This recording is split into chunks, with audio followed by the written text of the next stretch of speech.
Where? Here it is. Gazalam? What do you think it meant? There's something like old chicken? Old chicken? Gaza. Ga. No, I know ga chicken. No, actually it's a gazalam.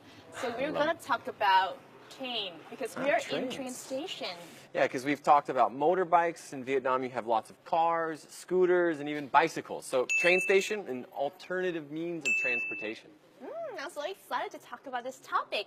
And let's see how many new words can we learn in relation to train. Yeah, because there's a lot of idioms and phrases with actually using the word train.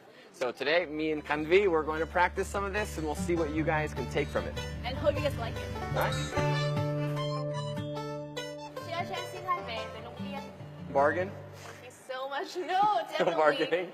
And hey, this is a boarding pass, and we're going to move to Long Biên. Yeah, often boarding passes with airplanes, but here maybe it's your train ticket. Train boarding pass. And let's see, our journey will go to somewhere really beautiful. Okay.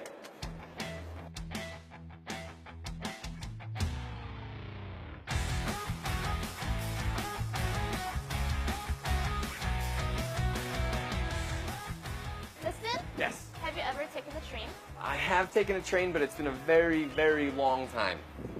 Yes, I'm not too familiar with it in Vietnam, but I have taken a train before. What was the last time?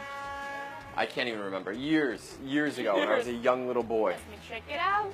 Yes, here it comes. Okay, I'll sit down first. There is no, there's no traffic jam here, right? Yeah, so it's great with a train. You can avoid the road rage, the craziness on the road and the fighting.